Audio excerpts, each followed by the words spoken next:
नमस्कार दोस्तों, मेरा नाम है शिवम यादव और मैं हूं कॉर्पोरेट मजदूर। जैसा कि आप सब जानते हैं कि हम एक ब्रांड बना रहे हैं। कॉर्पोरेट मजदूर मतलब कि हमारे पास नौकरी है, साथ साथ में हम अपना खुद का बिजनेस बनाना चाहते हैं क्योंकि हम कॉर्पोरेट चक्रव्यूह से बाहर निकलना चाहते हैं। अब मैं बहुत सारे लोगों को बोलता हूँ कि अपना बिजनेस खोलो, तो अधिकतर लोगों का एक्सक्यूज ये होता है कि यार हमारे पास नौकरी है, परिवार है और बहुत सारी चीज़ें हैं, हमें बहुत सारी चीज़ों में बिजी रहते हैं, इसलिए हम या तो नौकरी कर सकते हैं, बिजनेस कर सकते हैं और बिजनेस नहीं बना सकते हैं। तो मैं आप सभी को बताना चाहता हूँ कि मैं भी आप ही की तरह लाइफ जीता हूँ। मेरे भी परिवार है, मेरी भी नौकरी है, उसके बाद भी मैं समय निकाल रहा हूँ बिजनेस के लिए। इवन मैं वर्कआउट करता हूँ, जिम जाता हूँ, उसके लिए टाइम निकालता हूँ। हफ्ता में एक बार स्पोर्ट्स के लिए भी जाता हूँ। साथ ही साथ बहुत सारे त्यौहार आते हैं, उसमें भी इन्वॉल्व रहता हूँ। तो इसलिए मैं ये जनरल वीडियो बना रहा हूँ ताकि आप सभी को पता चले कि मैं नौकरी के साथ साथ बिजनेस के भी काम करता हूँ और साथ में एक जनरल लाइफ भी आप ही की तरह जीता हूँ। तो चलिए देखिए मेरे साथ मेरी जनरल लाइफ। तो मिलते हैं आगे। तो आप ये देख रहे हैं, ये गणेश चतुर्थी का टाइम था जिसके अंदर मैं हर साल अपने ही हाथों से मिट्टियों के गणेश जी बनाता हूँ, जिसमें मैं मुल्तानी मिट्टी और काली मिट्टी का यूज़ करता हूँ। इससे क्या होता है कि गणेश जी सॉफ्ट बनते हैं मुल्तानी मिट्टी से। तो जनरली मुल्तानी मिट्टी और काली मिट्टी को एक साथ मिलाने के बाद पानी डाल के हल्का हल्का सांटे की तरह गूंथने के बाद मैं इसको शेप देता हूँ और हमेशा एक प्लेटफॉर्म को यूज़ करता हूँ जो कि प्लेट रहती है, ताकि इजीली गणपति जी को इधर उधर मूव कर सकें। सबसे पहले सबसे इम्पोर्टेंट आँखें, उसके बाद उनका गमछा, पगड़ी, तिलक, माला, ज्वेलरी, कपड़े बनाने के लिए कपड़े, आसन और ये नर। जी तैयार होने के बाद फिर हम कुछ आपको बताते हैं लुक के साथ। और ये डेकोरेशन हो चुका है भगवान का। हमने आंखें लगाई है, तिलक लगाया है, माला पहनाई है, पायल पहनाई है, बाजूबंद पहनाया है और ये इनका स्टेज सजाया है। अब ग्लू सूख रहा है, फिर उसके बाद लास्ट में पगड़ी और गमछा पहनाएंगे, कपड़े पहनाएंगे भगवान के। तो जब तक ये कंडीशन है भगवान के स्टेज की, अब इसको सजाते हैं। टाइप से डेकोरेशन किया है। ये हमारे पप्पा रेडी हैं कल के लिए। प्लांट्स यूज़ किए हैं, इंडोर प्लांट्स, पाम यूज़ किए हैं, पीछे एक छोटा सा डेकोरेशन यूज़ किया है और ये स्टूल के ऊपर साड़ी का यूज़ करके पटला रख के ये किया है इस टाइप से।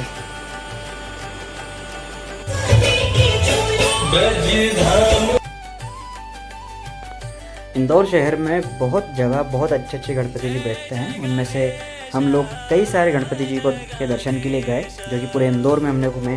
कहीं पर नई नई झांकियाँ बनाई गई थी, कहीं पर 12 ज्योतिर्लिंग बनाए गए थे, गुफा बनाई गई थी और बहुत सुंदर बहुत टाइप के गणपति जी इंदौर में बैठे गए थे। बाल गणेशा इस बार इंदौर में काफ़ी ज़्यादा बैठे गए थे। हर जगह अधिकतर जगह बाल गणेशा बैठे गए थे। वहीं पर देखा जाए तो काफ़ी अच्छी झांकियाँ बनी गई थी। जब भी आप गणेश चतुर्थी पर अगर इंदौर में रहें तो पूरे इंदौर का भ्रमण करना ना भूलें। मैं सलाह दूंगा कि आप तिलक नगर से चालू करके सिंधी कॉलोनी जाएं, सिंधी कॉलोनी के बाद उधर कलेक्ट्रेट होते हुए पलासिया आए और इस सारे गणपति जी के लिए दर्शन करें। बहुत अच्छी प्रतिमाएं आपको देखने को मिलेगी। बहुत सारे लोग एक साथ आते हैं और सबसे खास बात यह है कि रात को 2-3 बजे तक लोगों की भीड़ लगी रहती है गणपति जी को देखने के लिए। काफ़ी अलग अलग टाइप की वैरायटी आपको देखने के मिलेगी, व्यंजनों में, प्रसादों में, साथ में मूर्ति कलाकारों में। यहाँ पर हर एक टाइप के गणपति की सुंदरता दिखाई देगी। बहुत सारी भजन संध्या भजन मंडली होती है, तो आप ज़रूर जाएं और दर्शन करके आएँ।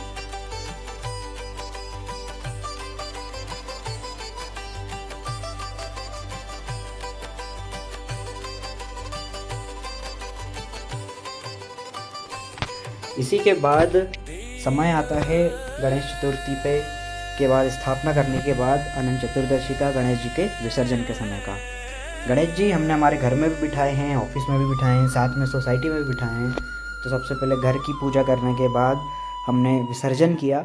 विसर्जन हम अपने घर के अंदर ही करते हैं। एक छोटे से पात्र लेते हैं जिसके अंदर पूजा करते हैं और वहीं गणेश जी का विसर्जन करते हैं, क्योंकि हमने हमारे हाथों से मिट्टी के गणेश जी बनाते हैं तो वो इजीली डिज़ोल्व हो जाते हैं और वही मिट्टी को हम बाद में अपने गमले में डाल देते हैं, पौधे के उसमें डाल देते हैं। तो उसके ऊपर हम पेड़ पौधे उगा सकते हैं या फिर जो भी आपको उचित लगे वो उगा सकते हैं। तो इससे फ़ायदा क्या होता है आप खुद से गणपति जी बनाते हैं तो एक घर के अंदर बहुत अच्छा सा माहौल बन जाता है, आपकी फीलिंग्स रहती है उसके अंदर, क्योंकि आपने खुद ने मेहनत करके बनाई है। परिवार के सभी लोगों का इन्वॉल्वमेंट रहता है जब आप खुद से कुछ बनाते हैं तो।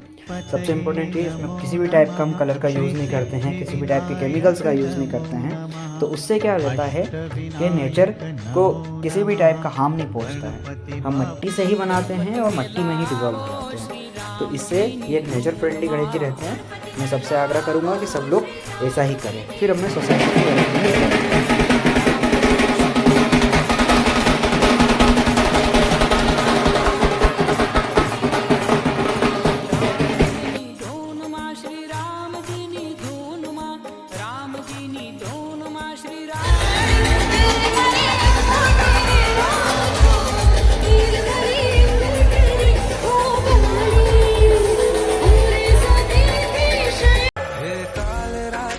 गणेश जी को विदा करने के बाद हमने स्वागत किया माता रानी का, और नवरात्रि का समय आ चुका था जिसमें हमने काफ़ी ज़्यादा गरबा किया, अलग अलग जगह गए गरबा करने। साथ ही में इंदौर में भव्य पंडाल बनाया गया था, वहाँ के दर्शन करने गए। कहा जाता है कि इस पंडाल को बनाने में कुछ लोग कह रहे हैं 20 करोड़ लगे, कुछ लोग कह रहे हैं 25 करोड़ लगे, कुछ लोग कह रहे हैं 100 करोड़ लगे, पर इतना पैसा नहीं लगना चाहिए था जिस हिसाब से पंडाल बना था।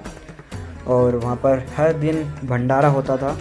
कहा जाता है कि 3 लाख लोग डेली जिमते थे, लेकिन 6 लाख लोग आने लगे, जिसके कारण इसका बजट काफ़ी बढ़ चुका था। यहाँ पर 12 ज्योतिर्लिंग बनाए गए थे, हर अलग अलग ज्योतिर्लिंग का मंदिर बनाया गया। सभी मंदिर बहुत खूबसूरत बने थे। यहाँ पर कोशिश की गई थी कि जितने भी मंदिर बने हैं सब एक्चुअल जो मंदिर हैं वैसे बनाए गए। और साथ ही में यहाँ पर देवी दर्शन के लिए एक अलग से पंडाल बनाया गया था जहाँ पर देवी दर्शन किए गए। इसी के साथ फिर मैं आ जाता हूँ अपने होम टाउन कन्नौज पर, जहाँ पर हम हर साल नवरात्रि के आखिरी दिन 9वें दिन जो नवमी होती है, इसमें हम प्रसाद वितरण का प्रोग्राम रखते हैं एक हमारे फ्रेंड की दुकान पे। इस बार हमने खीर बनाई थी, साबूदाने की खीर, जो कि हमने कन्नौज की पब्लिक में वितरण करी। करीबन 5 से 6 हज़ार जो डिस्पोजल्स आते हैं, डिस्पोजल कप्स आते हैं, वो हमने वितरण।